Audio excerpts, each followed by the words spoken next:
দেখো প্রেমের জ্বালা পতঙ্গ পতঙ্গ গুনে ঝাঁপ দে। একদিন মদিনার মিনা বাজারে আল্লাহর রসুল আস্তে আস্তে গিয়েছেন। বিরাট বড় বাজার বসেছে, সেই বাজারে রসুলে পাক সাল্লাল্লাহু আলাইহি ওয়াসাল্লাম গিয়েছেন। যাবার পর দেখতে পেলেন একটা কি সুন্দর সুরকি উট দাঁড়িয়ে রয়েছে। আল্লাহর রসুলের নজরটা অন্যদিকে না গিয়ে উটের দিকে পড়েছে। চিন্তা করুন, ওই উটটা কত বড় ভাগ্যবান যে রসুলে পাক যাকে পছন্দ করেছেন। উটের মালিক দাঁড়িয়ে রয়েছে। উটের মালিক বলছে, এই উটটা খুব সুন্দর, আপনি নেবেন নাকি? আল্লাহর রসুল বলছে, সত্যিই তোমার উটটা ভারী সুন্দর। বলছে, আমি বিক্রি করার জন্য এনেছি। এই উট যখন আপনার পছন্দ হয়ে গেছে, এই উটটা আপনাকে দিলাম, আপনি নিয়ে যান। আল্লাহর রসুল বলছে, দেখো দেখো বণিক, আমি উট কেনার প্রস্তুতি নিয়ে আসিনি, আমার কাছে অত টাকা নেই, অত পয়সা নেই। বলে, না না, আপনার যখন পছন্দ হয়ে গেছে আপনি নিয়ে যান। রসুল নেবেন না আর এই বণিক ছাড়বেন না। বলছেন, না না, আপনার যখন পছন্দ হয়েছে এই উটটা সত্যিই সুন্দর, বাজারে এর থেকে ভালো সুন্দর উট আর নেই, আপনি একে নিয়ে যান। আল্লাহর রসুলের সঙ্গে উটটা নিয়ে রসুল চলে গেলেন। বলছে, তাহলে অপেক্ষা করো, আমার তো বাড়ি এখানে নয়, আমি যাব আর আমি পয়সার ইন্তজাম করে পাঠিয়ে দিচ্ছি। নবীর সঙ্গে উটটা চলে গেল। এমন সময় বণিকদের মধ্যে অনেক বণিক ছিল, একে অপরকে বলা বলি করছে। যে উটের মালিক তাকে জিজ্ঞেস করছে, এই তুমি কি এই লোকটাকে চেনো? তুমি তো এই প্রথম এসছো মদিনার বাজারে, এই বাজারে তো কেউ কাউকে ধার দেয় না, তাছাড়া কাউকে যদি দামি জিনিস দেওয়া হয় সে যে ফিরে আসবে তার কি গ্যারান্টি আছে? বণিক বলছে, তাই তো, তোমরা তো আমার সঙ্গী, আমাকে কেন বললে না? আমি তো উটটা দিয়ে দিলাম। আর একজন বলছে, যাকে চেনো না জানো না তাকে উট দিয়ে দিয়েছো, ওই লোকটা উট নিয়ে কোথায় চলে গেল? ও কি আর ফেরত আসবে? পাশে একটা তাম্বু ছিল, একটা মহিলার আওয়াজ শোনা যাচ্ছে। সেই মহিলা বলছে, এই উটের মালিক, শোন শোন, যাকে তুই উট দিয়েছিস সে যদি ফেরত না আসে কোনো চিন্তা নেই, আমি তোর উটের মূল্যটা পুরোপুরি আদায় করে দেব। সঙ্গে সঙ্গে লোকজন বলছে, যাক, মনে একটা শান্তি পেলাম, ওই লোকটার কেউ রিশতেদার, ওনাকে কেউ জানে চেনে, একজন কেউ না কেউ এখানে রয়েছে। মহিলাকে জিজ্ঞেস করছে, ওই লোকটার বাড়ি কোথা? ওই লোকটা কি আপনি চেনেন? মহিলা বলছে, না না, বিশ্বাস করুন, ওই খোদার কসম করে বলছি, আমি ওই মানুষটাকে চিনি না, ওই মানুষটাকে কোনোদিন দেখি না। বলছে, আরে, সবাই বলছে, তাহলে তুমি ওর জামিনদার হচ্ছ কি করে? তুমি ওর টাকা দেবে বলছো কি করে? বলছে, যেই মানুষটার নুরানি চেহারা, ওই চেহারা কোনোদিন মিথ্যাবাদী হতে পারে না, ওই চেহারা কোনোদিন ধোঁকা দিতে পারে না। আমার বিশ্বাস উনি গেছেন, উনি ফিরে আসবেন। আর একজন বণিক একজনকে বলছে, তুই কেন বললি না?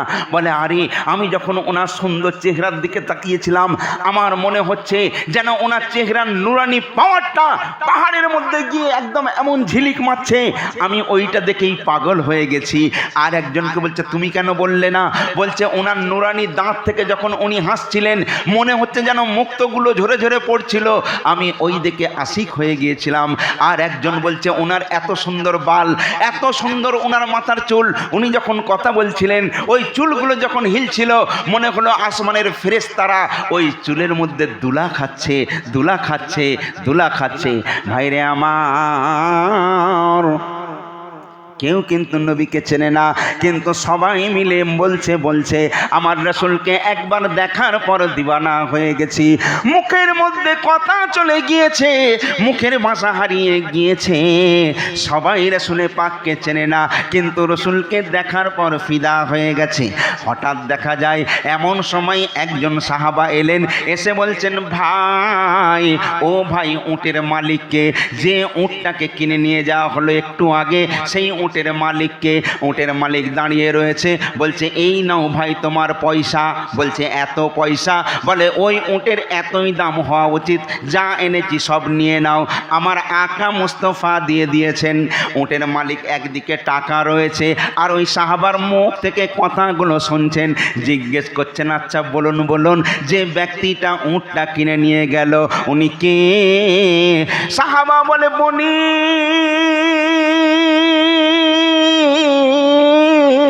ও বণিক, তুই চিনলি না, জানলি না কেন উঠ দিলি? বণিক বলছে আমার চিনার দরকার নেই, জানার দরকার নেই, তবে তোমার কাছ থেকে পরিচয়টা জানতে চাই, উনি কে? সাহাবী তখন বলছেন, ও বণিক, উনি হলেন আকায়ে নামদার, উনি হলেন তাজদারে মদিনা, উনি হলেন উম্মতের সফিনা, উনি হলেন হাদিয়ে জামান, উনি হলেন নবী দো জাহান, উনি হলেন সরকারে মদিনা, হযরত পুরনূর জনাবে মুহাম্মদুর রাসূলুল্লাহ সাল্লাল্লাহু আলাইহি ওয়াসাল্লাম। সঙ্গে সঙ্গে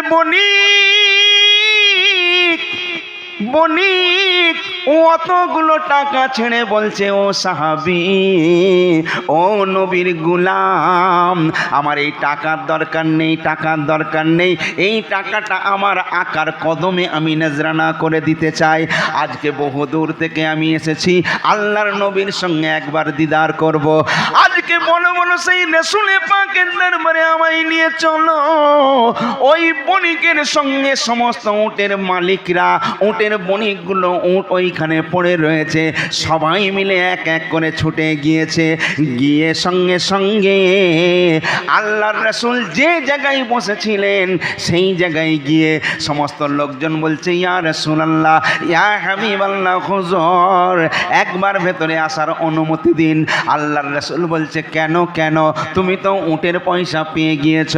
ওই উটের মালিক সঙ্গে সঙ্গে লোকজনকে নিয়ে এসে আল্লাহর রাসূলের কদমের উপরে উঠে পড়ে গিয়ে রাসূলের কদমটা ধরে কেঁদে বলেন, ইয়া রাসূলুল্লাহ, ইয়া হাবিবাল্লাহ, উটের পয়সা চাই না, উটের পয়সা চাই না, একবার দিতেই যদি কিছু হয় তাহলে গোলামির মধ্যে আপনি আমাদের কবুল করে নিন। একবার কলমায়ে লা ইলাহা ইল্লাল্লাহ মুহাম্মাদুর রাসূলুল্লাহ বলে আপনি গ্রহণ করে নিন। বুঝলেন না নবীর আশিকানা কি? নবীকে যে দেখতো পাগল হয়ে যেত। আহা, আমার অনেক হিন্দু মা বোনেরা রয়েছেন, আমার নবী হলেন রহমাতাল লিল আলামিন। পৃথিবীর জমিনে শুধু হিন্দুর জন্য রহমত নয়, মুসলমানদের জন্য রহমত নয়, খ্রিস্টানদের জন্য রহমত নয়, আসমান জমিন হাওয়া বাতাস যা কিছু আল্লাহ সৃষ্টি করেছেন সবার জন্য রহমত স্বরূপ আমার নবীকে পাঠিয়েছেন। জোরে বলবেন না সুবহানাল্লাহ। আমার নবীকে আল্লাহ এমন পাওয়ার দিয়েছেন, আল্লাহ পাক সবাইকে চেনেন। এই জামানায় যা যা আছে আমার নবী সবাইকে চিনতেন। শুধু তাই নয়, আমার নবী রহমাতুল লিল আলামিন, আমার নবী সবার ভাষাও বুঝতে পারতেন, সবার সঙ্গে কথাও বলতে পারতেন। আমার নবীর আল্লাহ কি পাওয়ার দিয়েছিলেন। একদিন সমস্ত সাহাবীদের সামনে আল্লাহর রাসূল দোজাহানের বাদশা দুটো কিতাব নিয়ে বলছেন, হে আমার সাহাবীরা, আজকে আমার হাতে দুটো কিতাব দেখতে পাচ্ছ, একটা ডান হাতে একটা বাম হাতে। এই ডান হাতে যে কিতাবটা রয়েছে, তাম পৃথিবীতে যত জান্নাতি আছে প্রত্যেকটা জান্নাতের নামের মধ্যে লেখা রয়েছে। যারা বলবেন না সুবহানাল্লাহ। আর এই যে কিতাব দেখতে পাচ্ছ, এই কিতাবে পৃথিবীর জমিনে যত জাহান্নামী আছে প্রত্যেকটা জাহান্নামীদের নাম লেখা রয়েছে। শুধু তাই নয়, তাদের বাপের নাম, তাদের দাদুর নাম, তাদের গোত্র কি, তারা কোন বংশের, তারা কোন জাতির, এ টু জেড সব আমার এই দুটো বইয়ের মধ্যে লিপিবদ্ধ করা রয়েছে।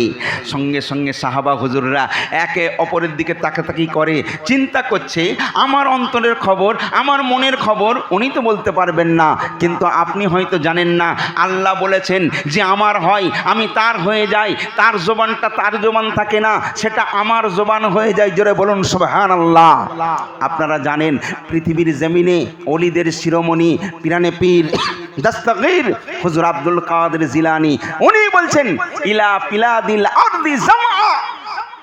এর কারণ হলো পিরানে পীর দস্তগীর হুজুর আব্দুল কাদের জিলানী বলছেন, এই পৃথিবীর মধ্যে যা কিছু আছে, আসমান থেকে জমিন, জমিন থেকে আসমান, तमाम সৃষ্টিকে আমি পিরানে পীর দস্তগীর হুজুর আব্দুল কাদের জিলানী যেমন হাতের তালুতে মটর কলাই থাকে, আমি মটরের দানার মতো সারা পৃথিবীর আসমান জমিনে যা কিছু আছে সব কিছু আমি দেখতে পাই। যারা বলবেন না সুবহানাল্লাহ। যদি গওস পাকের এই পাওয়ার হয়, সাহাবায়ে কেরামের কি পাওয়ার আছে? সাহাবায়ে কেরামের যদি এই পাওয়ার হয়, তাহলে আহলে বায়াতের কি পাওয়ার আছে? আহলে বায়াতের যদি এই পাওয়ার হয়, তাহলে আমার নবীর পাওয়ার কি হতে পারে একবার চিন্তা করেছেন? হ্যাঁ, আমার রাসূলে পাক একজন সঙ্গে সঙ্গে দাঁড়িয়ে গেলেন, বলছে ইয়া রাসূলুল্লাহ ইয়া হাবিবাল্লাহ, আপনাকে একটা প্রশ্ন করতে চাই। বলে বলো। বলে আমার আব্বার নাম কি? আচ্ছা বলুন। নবী তো কথা বলতে পারতেন যে দেখো আজকে আমি সব জিনিস সবাই তো জানে না, আজকে তুমি আমাকে প্রশ্ন করতে পারো নামাজ পড়তে গেলে কি সূরা দিয়ে পড়তে হয়, রোজা রাখতে গেলে কি বলে নিয়ত করতে হয়, ওযু করতে গেলে কি বলে নিয়ত করতে হয়, এই সমস্ত বিষয় বলো। কিন্তু আমার রাসূল বলছেন আমি যেমন আখিরাতকেও জানি তেমন তোমাদের দুনিয়াকেও আমি চিনি। জোরে বলুন না সুবহানাল্লাহ। আল্লাহর রাসূল বলছে এই শোন, কুয়াফা ইবনে হুযাইফা, তার মানে তোর বাপের নাম হলো হুযাইফা। সে চিন্তা করছে না না, আমার বাপের নাম তো অন্য, ইনি তো অন্য নাম বলছেন, আমার বাপের নাম বলছে খুজাইফা। এই খুজাইফা কোনোদিন হতে পারে না। সাহাবাদের আকীদা দেখুন, সঙ্গে সঙ্গে উনি কাউকে না বলে যে জিজ্ঞেস করলেন আমার বাপের নাম কি, সঙ্গে সঙ্গে রাসূল বললেন তোর বাপের নাম অমুক। সেই ছেলেটা সঙ্গে সঙ্গে চলে গেলেন, গিয়েছেন তার মায়ের কাছে, মা তুমি তো আমার গর্ভধারিণী মা, তুমি তো কোনোদিন মিথ্যে কথা বলোনি মা, আজকে তোমার কাছে একটা জিনিস জানতে চাই, সত্যি করে বলো আমার আব্বার নাম কি? বলে কেন এমন প্রশ্ন করলি কেন? বলে আজকে আল্লাহর রাসূলকে আমি জিজ্ঞেস করেছিলাম যে আমার বাপের নাম কি, উনি বললেন খুয়াফা ইবনে খুজাইফা, নাকি আমার আব্বা জানের নাম খুজাইফা। আচ্ছা বলুন এটা কেমন করে রাসূলের জানা সম্ভব? সম্ভব নয়, সম্ভব নয়, কিন্তু সম্ভবকে আল্লাহ সম্ভব করে দিয়েছেন, তাই না ভাই? এইবারে দেখুন ওই মাটা তখন বলছে আল আমিন নবী কোনোদিন মিথ্যা কথা বলতে পারে না। উনি যখন বলেছেন বেশক তোমার বাপের নাম খুজাইফা, কারণ তোমার বাপ ছিল বাইরে বাইরে ব্যবসা বাণিজ্য করতে যেত, আর এই খুজাইফা আমাদের বাড়িতে কাজ করত। আমি কি করব? আমার ভরপুর তখন জওয়ানি, আমি থাকতে পারি না, বাধ্যতামূলক শয়তানের প্ররোচনায় পড়ে আমি হুজাইফার সঙ্গে আমি মিলন ঘটিয়েছিলাম, আর তুমি কিন্তু আমার গর্ভে দিয়ে এসেছো হুজাইফারই ঔরসজাত তুমি সন্তান। তাহলে বিশ্বাস হয়ে গেল যে আল্লাহর রাসূল যেটা বলেছেন সেটা বারহাক। সঙ্গে সঙ্গে ওই লোকটা রাসূলের কদমে পড়ে গিয়ে গিড়ায়, ইয়া রাসূলুল্লাহ হুজুর, মায়া হাবিবাল্লাহ হুজুর, আপনি আমায় মাফ করে দিন। এই কথা বলার সাথে সাথে সঙ্গে সঙ্গে কলমা পড়ে মুসলমান হয়ে গেলেন। আহা, শুধু তাই নয়, এই রকম যখন মুসলমান হতে লাগলো একটার পর একটা মুসলমান, ওই সময় নবীর একজন শত্রু ছিল। আপনারা জানেন প্রত্যেকটা জামানায় প্রত্যেকটা মহামানব যে এসছেন, প্রত্যেকটা মানবের পেছনে ভালো থাকলে মন্দ থাকবে, রাত যদি থাকে দিন থাকবে, দিন যদি না থাকে রাতের কদর নেই, রাত যদি না থাকে দিনের কদর নেই, ভালো এবং মন্দ নিয়েই দুনিয়া, তাই না? আজকে বলুন মুসা পয়গম্বরের জামানায় বিরাট বড় একজন ছিল, যার নাম কি? বেটা নমরুদ। আচ্ছা মুসার জামানায় একজন ছিল, তার নাম হলো ফিরাউন। লুতের জামানায় ছিল সাদ্দাত। আমার নবীর সময় যে নবীর একান্ত শত্রু, তাকে চেনেন? আবু জেহেল। কেউ কিছু করুক আর নাই করুক, এই বেটা আবু জেহেল এত বড় শয়তান যে নবীকে এত কষ্ট দিয়েছে, এত কষ্ট দিয়েছে, আহা কি বলবো। পৃথিবীর জমিনে যত মানুষ আছে, বেলালে হাফসির নাম যখন শোনেন মাথার তাজ মনে করে নেন, আর আবু জেহেলের নাম শুনলে মনে হয় তাকে জুতো দিয়ে পেটাই, মনে হয় না? হয় না? তার কারণ কি? তার কারণ হলো একটাই, সে আমার নবীর সঙ্গে শত্রুতা করেছে। কেমন শত্রুতা? আবু জেহেল চিন্তা করছে যত লোক আছে সব মুহাম্মদের কলমা পড়ে মুসলমান হয়ে যাচ্ছে। আজকে পৃথিবীর জমিনে দেখবেন, আপনি পেপার পড়েন, ফেসবুক ঘাঁটেন, দেখবেন হাজার হাজার মানুষ খ্রিস্টান, হিন্দু, জৈন, শিখ সবাই ইসলামের সুশীতল ছায়ায় আসছে। এখানে কোনো কাউকে পয়সা দেওয়া হচ্ছে না, এখানে কোনো টাকা পয়সা দেওয়া, কোনো লোভ দেওয়া হচ্ছে কি, কিন্তু মানুষ স্বইচ্ছায় ইসলাম গ্রহণ করছে। কারণ কি? কারণ ইসলাম হলো শান্তির ধর্ম, এর মধ্যে কিছু না কিছু আছে। তো আবু জেহেল চিন্তা করলো, চারিদিক থেকে লোককে একত্রিত করলো যে মোহাম্মদকে যে একবার দেখে সেই কলমা পড়ে মুসলমান হয়ে যায়। আমাদের এই সমস্ত খুদার সঙ্গে তো সব মানে লোক নফরত করছে, এখন আমরা করব তো কি করব? চিন্তা করলো একে কি করে হাঁটানো যায়, কি করে হাঁটানো যায়। তাই তারা অনেক মাথা ঘামিয়ে একটা মাথায় আনলো যে এই মানে শহরে মক্কাতে একজন বিরাট বড় বীর পালোয়ান আছে, যে পালোয়ান 100 জন লোককে কিছুই মনে করে না, তার নাম হলো রুকানা। এই রুকানার নাম শুনলে আগে থাকতে লোকজন দোকানপাট সব বন্ধ করে দেয়, আর রুকানা যখন যায় সবাই জুজু হয়ে যায় ভয়ে। রুকানা বিরাট বড় পালোয়ান। আবু জেহেলের লোকজন বলল, এক কাজ করো, এই রুকানাকে ডেকে নিয়ে এসো। আর রুকানাকে দেখে সবাই ভয় করবে, কারণ রুকানা এত বড় পালোয়ান, ওই একমাত্র মোহাম্মদকেই মক্কা থেকে তাড়াতে পারে। রুকানার কাছে খবর গেল, রুকানা তোমাকে একটা কাজ করতে হবে। বলছে কি? বলছে যত মানুষ ছোট বড় বাচ্চা বৃদ্ধা আবাল বনিতা যেই দেখে নবীর কলমা পড়ে মুসলমান হয়ে যায়, তাই তোমার কাছে বড় আশা নিয়ে আমরা এসেছি, তুমি মোহাম্মদকে তাড়িয়ে দাও এখান থেকে, গ্রাম থেকে ঘাড় ধাক্কা দিতে দিতে বের করে দাও। রুকানা বলছে ওটা তো এক চুটকির ব্যাপার, আরে কোথায় মোহাম্মদ কোথায় আমি রুকানা, কিন্তু রুকানা তো আমার নবীকে চেনে না। এইবারে কি করলো দেখেন, রুকানা তখন যাচ্ছে, নবীর সাহাবীরা সামনে পড়ে গেছে। রুকানা বলছে, এই সাহাবীরা শোনো, তোমরা নবীকে খুব ভালোবাসো? বললো হ্যাঁ। বলে খবরদার, ভালোবাসার দরকার নেই, আমি শেষ ওয়ার্নিং দিচ্ছি, 3 দিন টাইম দিচ্ছি, এই 3 দিনের মধ্যে তোমার নবীকে এই মক্কা ছেড়ে পালিয়ে যেতে বলো। সাহাবীরা থরথর করে কাঁপছে, এত পাওয়ারফুল রুকানা। আজকে রুকানা যা বলেছে তাই। রুকানা বলছে যদি না যাই তাহলে কিন্তু ভালো হবে না, এটা বারবার বলে দিচ্ছি, যাও তাড়াতাড়ি গিয়ে বলো। ভাইরে আমার, এইবারে সাহাবী হুজুর একে অপরকে বলা বলি করে, একে অপরের চোখে পানি থামাতে পারছে না। এইবারে আল্লাহর রাসূলের দরবারে যখন উপস্থিত হয়ে গেল, আল্লাহর রাসূল দেখছেন পেছনের কিছু সাহাবী তাদের মনটা মরা মরা। আল্লাহর রাসূল আমার বুঝতে অসুবিধা হলো না, কারণ তিনি আল্লাহ পাক তাকে গায়েব দান করেছিলেন।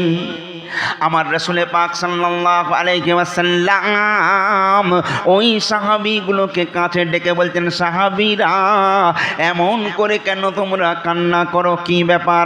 সাহাবীরা বলছে, ইয়া রাসূলুল্লাহ, ইয়া হাবিবাল্লাহ, হুজুর ওই বীর পালোয়ান হুকুম দিয়েছে, ওই বীর পালোয়ান বলে দিয়েছে আপনাকে 3 দিনের মধ্যে মক্কা ছেড়ে চলে যেতে হবে, নইলে কিন্তু অবস্থা খারাপ হয়ে যাবে, নইলে কিন্তু সবার সামনে অপমান অপদস্থ করবে। তাহলে রাসূল কি করবেন? এখন রাসূল তো অত বড় পালোয়ান না, রাসূল তো অত বড় পাওয়ারফুল না, রাসূল কি করবেন? রাসূলের মনটা তো খারাপ হয়ে যাওয়া উচিত, কিন্তু রাসূল আমার মুচকি হেসে বলছেন, সাহাবী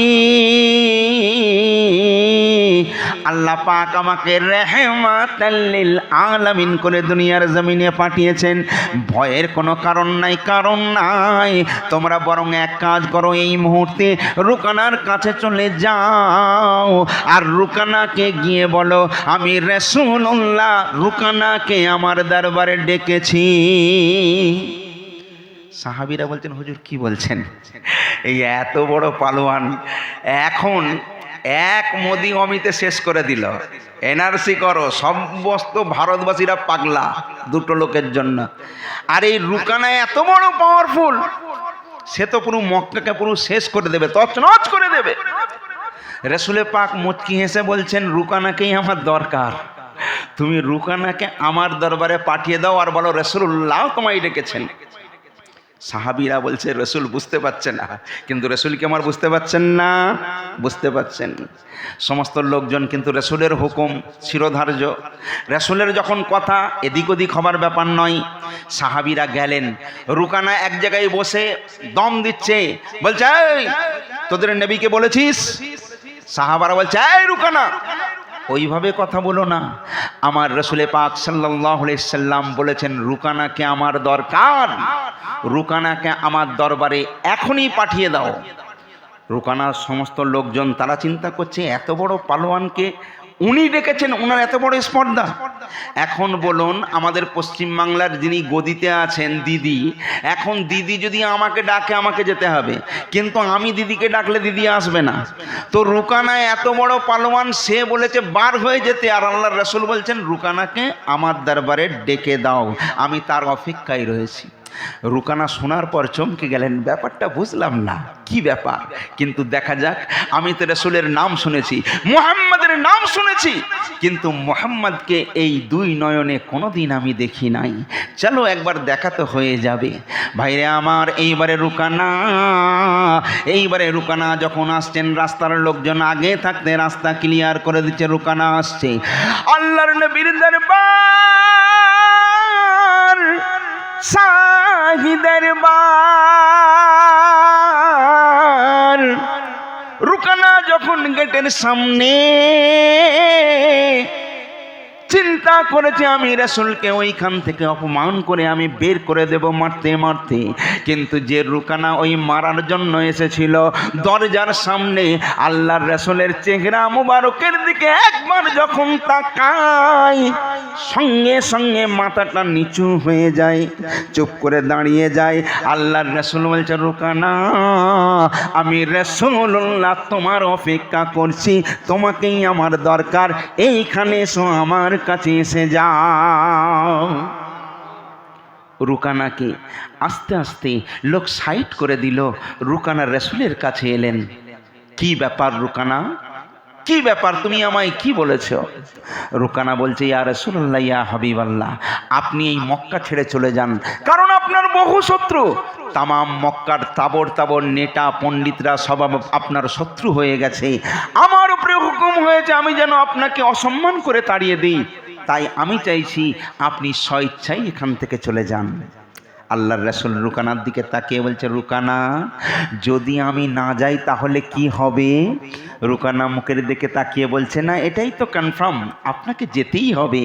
বলছে, আচ্ছা, বলে যদি তুমি এক কাজ করো, আমি যাব, পরে যাব, তোমাকে আমি বলছি তুমি এখনই, এই রুকানা আমার দিকে তাকাও, আর আমার হাতে হাত দিয়ে এখনই ঈমানের কলমা পড়ে রুকানা তুমি মুসলমান হয়ে যাও। রুকানা বলছে, এ কি বলছেন আপনি? আমি তো আপনার শত্রু, আর আপনি আমাকে ডেকেছেন, ডেকেই বলছেন আমি কলমা পড়ে আল্লাহকে মেনে নেব আর আপনার প্রতি ঈমান এনে নেব। রুকানা মনে একটু জোর নিয়ে বলছে, দেখুন, আমি একজন বিরাট বড় কুস্তিগির, আমি একজন পালোয়ান কারুর কাছে মাথা নত করে না, তখন মাথা নত করে যে তাকে খেলাই হারিয়ে দিতে পারে, তবে কিন্তু সে মাথা নত করে, তার আগে সে মাথা নত করতে পারে না। আমি আপনার কলমা পড়তে পারি, তবে একটা শর্ত আছে, শর্ত হলো মক্কার স্টেডিয়াম মাঠে হাজার হাজার লোকের সামনে আপনাকে আমাকে কুস্তিতে হারিয়ে দিতে হবে। যদি আপনি কুস্তিতে হারাতে পারেন তাহলে আমি কলমা পড়ে মুসলমান হয়ে যাব। আল্লাহর রাসূল বলছে, ও তাই, তোমাকে হারাতে পারলেই তুমি ঈমান আনবে? বলল, জি হুজুর। বলল, ঠিক আছে, কবে খেলা হবে? একজন বলল, কালকেই, পরশুদিনে হোক, কালকে পুরো প্রচার হয়ে যাবে, পরশুদিনে খেলা বেলা 10টার সময়। রাসূল বললেন, ঠিক আছে রুকানা, তোমাকে কথা দিলাম, ওই কুস্তির ময়দানে, ওই অত বড় স্টেডিয়ামে তোমার সঙ্গে আমার মোকাবেলা হবে। রুকানা চলে যাচ্ছে, সাহাবী হুজুররা থরথর করে কাঁপছে, ইয়া রাসূলুল্লাহ, ইয়া হাবিবাল্লাহ, আপনি কি বলছেন?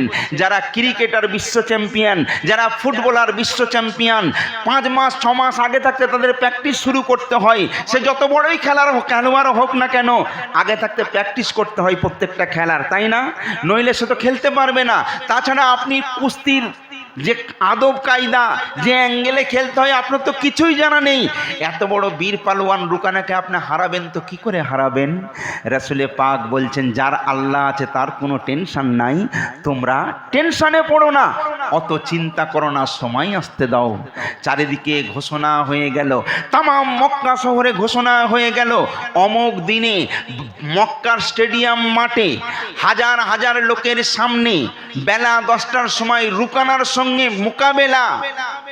একদিকে আছেন হযরত নূর মুহাম্মদুর রাসূলুল্লাহ, আর একদিকে রুকানা। যেই শোনে সে মাথায় হাত দিয়ে বলে, যা, আল্লাহর রাসূল উনি তো খেলার কি বোঝেন, আর উনি কিভাবে খেলবেন? খেলার একটা পোশাক আছে, তাদের খাওয়া দাওয়া ওঠা বসা রাসূলের কিছু জানা নেই, কিন্তু রাসূল খেলবেন তো কি করে খেলবেন? নবীর যারা দুশমন ছিল তারা খুব মজা লুটছে, রাসূল আসবেন আর এলেই হেরে যাবে, এমনভাবে আঘাত করবে রুকানা, রাসূল ওইখানে রাসূলের কাছে টিকতে পারবে না। কারণ যে রুকানার কাছে শত শত মানুষ পরাস্ত হয়ে যায়, বড় বড় পালোয়ান, আর সামান্য রাসূলুল্লাহ। এই রকম কথা অনেকে বলছে। চারিদিকে ঘোষণা হয়ে গেল, যুদ্ধের পোশাক পরে রুকানা দাঁড়িয়ে এলো। মাঠে যখন নামছে রুকানা, পুরো গ্যালারি থেকে হই হই রই রই ব্যাপার, সবাই করতালি দিচ্ছে, হাততালি দিচ্ছে, রুকানার নাম বলছে। আজকে বলুন, আমরা যখন টিভিতে ইন্ডিয়া পাকিস্তানের যখন খেলা দেখি, যখন পাকিস্তান 6 মেরে দেয়, ছক্কা মেরে দেয়, হো হো করে লোকজন চিল্লা চিল্লি করে, বম ফাটানো হয়, তাই না? কিন্তু যেই ইন্ডিয়া যদি হেরে যায়, এই যত বড় বড় প্লেয়ার আছে ইন্ডিয়ার, আমরা ইন্ডিয়ার মানুষ কি করি? তাদের গলায় জুতো করে, তাদের কুশ করে আমরা পোড়াতে থাকি, রাস্তায় আনাচে কানাচে, করি না? কারণ সে ভালো খেলতে পারে না, সে হেরে গেছে।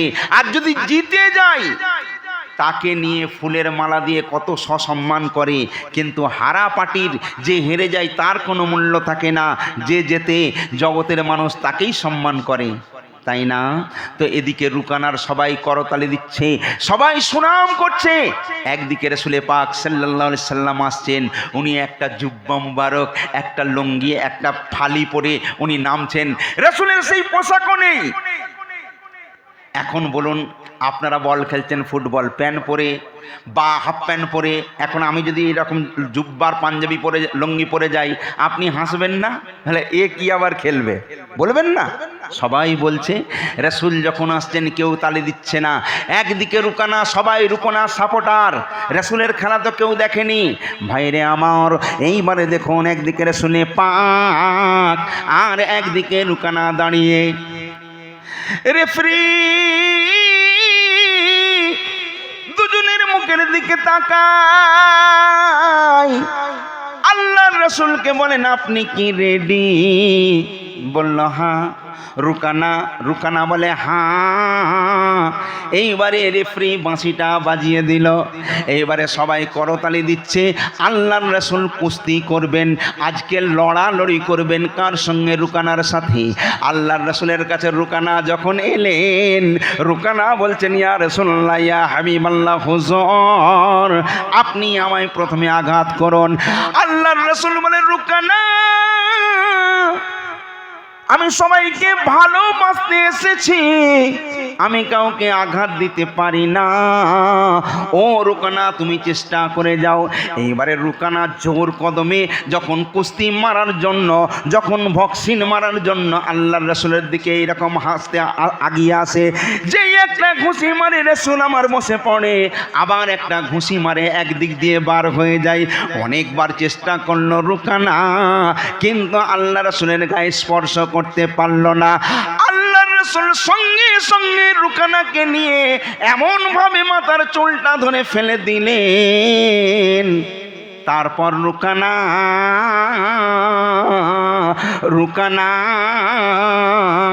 শুয়ে পড়ল। আল্লাহর রাসূল তার কপালে হাত দিয়ে চেপে ধরেছেন। রুকানা এইভাবে নড়াচড়া করছে, বাঁশি বাজাচ্ছে, 1 থেকে 10 পর্যন্ত বাঁশি বাজালে যদি উঠতে না পারে তাহলে হেরে যাবে। যখন 5 বার বাঁশি বাজানো হয়েছে, রুকানা বলছে, ইয়া রাসূলুল্লাহ, ইয়া হাবিবাল্লাহ, হুজুর আপনি ওই জায়গাটা আমার ছেড়ে দিন, আর একবার আমায় সুযোগ দিন। হেরে গেছে তো, কিন্তু বাঁশি বাজাবার আগে একবার হুজুর ছেড়ে দিন, আমাকে আর একবার সুযোগ নিতে দিন, কারণ জিন্দেগিতে আমি কোনো জায়গায় হারি না, এই রকম আমার রেকর্ড নেই, আরেকবার সুযোগ দিন। রাসূল ছেড়ে দিলেন, আর একবার সুযোগ দেওয়া হলো। আবার রুকানা যেই মারার জন্য আগিয়ে যায়, সঙ্গে সঙ্গে আল্লাহর রাসূল চুলটা ধরে ফেলে দেন, তারপর কপালে চেপে ধরেন, আর রুকানা হাত পা খিঁচতে থাকে। আবার 5 বার বাঁশি বাজাবার সময় আবার রুকানা বলছেন, ইয়া রাসূলুল্লাহ, ইয়া হাবিবাল্লাহ, হুজুর রুকানা কোনোদিন হারে না। দুবার তো আপনি ছেড়েছেন, এইবার শেষবারের মতো হুজুর আর একবার সুযোগ দিন। লোকজন ভাবছে এ কেমন খেলা রে বাবা, এত বড় পালোয়ানকে দুবার হারিয়ে দিল। আবার কেউ কেউ বলছে 10 বার তো বাঁশি বাজে না, তার মানে রুকানা উঠে পড়েছে। এইবারে রুকানা মরণপণ চেষ্টা করে যায়, আল্লাহর রাসূলের কাছে যেই আসে, আল্লাহর রাসূল সঙ্গে সঙ্গে রুকানাকে ফেলে দেয়। ফেলে দিয়ে আল্লাহর রাসূল রুকানার সামনে বসে যায়। তারপর এই রুকানা কোনোদিন রাসূলকে ওইভাবে দেখেনি। ভাইরে আমার, দেখা হলো অনেক রকমের। কিছু দেখা আছে মানুষকে এক ঝলক দেখা যায়, এক ঝলক দেখার পর সে তাকে ভালোবেসে ফেলে। আবার কিছু দেখা আছে সারা জীবন তাকে দেখে এলো, তার প্রতি ভালোবাসার জন্মায় না, কারণ দেখার মতো তাকে দেখতে পারে না। এইবারে রুকানা আমার নবীর নূরে চেহারা একবার যে দেখে, আমার নবীর নূরে চেহারা একবার যে দেখে, আল্লাহকে দেখে সে, আল্লাহকে দেখে। জোরে বলুন, আল্লাহকে দেখে সে, আল্লাহকে দেখে। রুকানা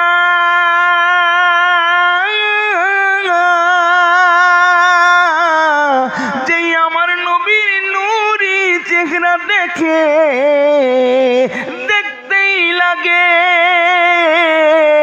আল্লাহর রাসূল বলছেন রুকানা এখনো কি কলমা পড়বে না? সঙ্গে সঙ্গে রুকানা বলে ওঠে, ইয়া রাসূলুল্লাহ, ইয়া হাবিবাল্লাহ, হুজুর, আশহাদু আল্লা ইলাহা ইল্লাল্লাহু ওয়াহদাহু লা শারীকা লাহু ওয়া আশহাদু আন্না মুহাম্মাদান আবদুহু ওয়া রাসূলুহু। রুকানা হেরে গেল। রুকানা যখন হেরে গেল, আল্লাহর রাসূল এবার চলে আসছেন। চারিদিক থেকে জুতোর মালা, ইট পাটকেল ছোড়া হয় রুকানার দিকে। রুকানাকে যে দেখে সেই ছি ছি করে। এত বড় পালোয়ান নবীর কাছে কিছুই না। একবার নয়, দুবার নয়, 3 বার নবীর কাছে হেরে গেল, পরাজিত হয়ে গেল। রুকানার নিজের স্ত্রী, নিজের গ্রামের পাড়া প্রতিবেশী সবাই ছি ছি করে। বড় বড় জ্ঞানী গুণী পণ্ডিতরা যারা এতদিন রুকানার সঙ্গে জুড়ে ছিল খেলার মধ্যে, তারা এসে বলছে, রুকানা আজকে বলো বলো, রাসূল যখন তোমায় ফেললেন, ওইভাবে আছাড় মারলেন, নিশ্চয়ই তখন তোমার কষ্ট হয়েছে। রুকানা বলে, ও গুনা গুনা, যখন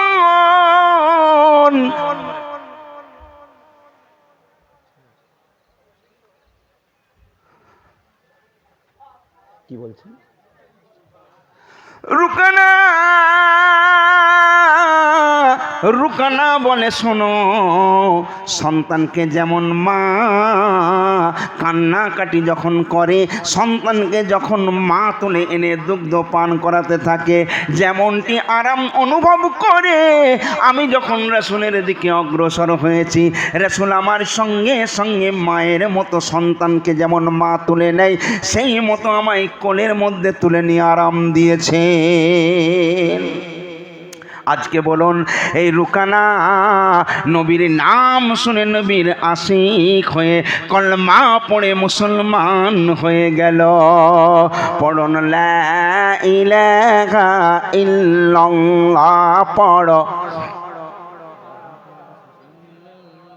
লা ইলাহা ইল্লাল্লাহ। সোনা ভাইজান আমার, তাহলে চিন্তা করুন নবীর মোহাব্বতটা কেমন, নবীর ভালোবাসাটা কেমন। নবীকে ভালোবাসতে হবে, বাসার মতো বাসতে হবে। লোক দেখানি ভালোবেসে কোনো ফায়দা নেই। বাপ আমার, নবীর মোহাব্বত, নবীর ইশক, আল্লাহ পাক তার ফারিস্তাকে বলছেন, এই ফারিস্তা। ফারিস্তারা আল্লাহকে প্রশ্ন করছে, আল্লাহ পৃথিবীতে তুমি অনেক কিছু সৃষ্টি করেছো, পৃথিবীর মধ্যে সবচেয়ে শক্তিশালী কাকে করেছো? আল্লাহ পাক বলছেন, পৃথিবীর মধ্যে সব থেকে শক্তিশালী হলো পাহাড়। বলছে, আল্লাহ এর থেকে শক্তিশালী আর কিছু নেই? বলে, হ্যাঁ আছে। বলে, পাহাড়ের থেকে শক্তিশালী? বললো, হ্যাঁ। বললো, সেটা কি? বলে, সেটা হলো লোহা। বলে, আল্লাহ লোহার থেকে শক্তিশালী কিছু আছে? বলে, অবশ্যই। বলে, কি? বলে, আমি আল্লাহ আগুনকে সৃষ্টি করেছি। বলছে, তাই? আচ্ছা, আগুনের থেকে শক্তিশালী? বলে, অবশ্যই। বলে, সেটা কি? বলে, আমি আল্লাহ পানিকে সৃষ্টি করেছি। বলছে, আল্লাহ পানির থেকে শক্তিশালী? বলে, আছে। বলে, কি? বলে, সেটা হলো বাতাস। বলছে, আল্লাহ এই বাতাস তুফানের এত পাওয়ার, এর থেকে শক্তিশালী আর কিছু নেই? বলল, আছে। বলে, কি? বলে, যারা আমার বন্ধু, যারা আমার অলি বান্দা, আল্লাহর অলিদের পাওয়ার তার থেকেও বেশি দিয়েছি। জোরে বলবেন না সুবহানাল্লাহ। আজকে আমরা দাদা হুজুর হযরত আবু বকর সিদ্দিক রাহমাতুল্লাহ আলাইহির অনুসারী, আমরা ফুরফুরা মাননেওয়ালা, তাই না বাপ? আচ্ছা সোনা ভাইজান, আমি মুসাফির মানুষ, আপনাদের এখানে এসেছি দুয়ার ভিখারি হয়ে, কিছু দোয়া নেব বলে। জানি না কার কখন মওত হয়ে যাবে, আল্লাহ কার কপালে কি রেখেছে কেউ বলতে পারে না। যদিও অধিক রাত হয়ে গেছে, এখন আমরা দাঁড়িয়ে নবীর মোহাব্বতে সালাতু সালামের নজরানা পাঠ করে নিই। ইয়া নবী সালামু আলাইকা, ইয়া রাসূল সালামু আলাইকা, ইয়া হাবিব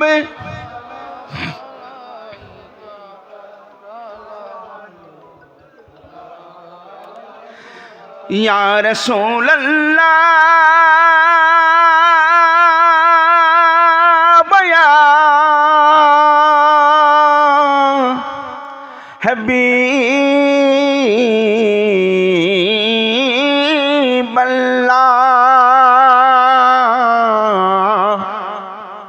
মরতে দম ইয়া নবী कम आना, हश्रों में हम सबको बचाना, जब ना हो कहीं ठिकाना, नूरानी कमली में छुपाना, या नबी सलाम,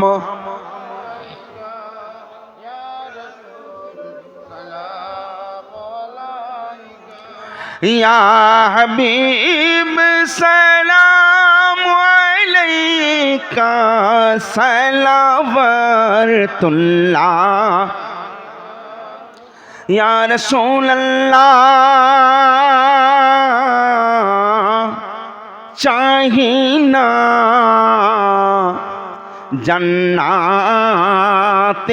आराम, चाहिना এই দুনিয়া রে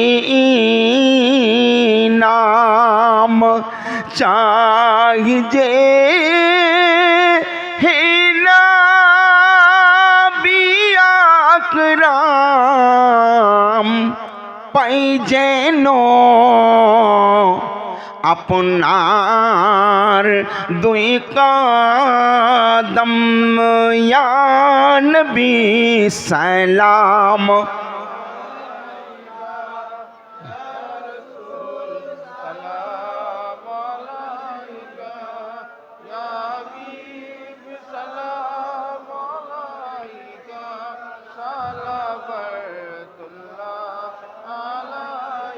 হে নবী।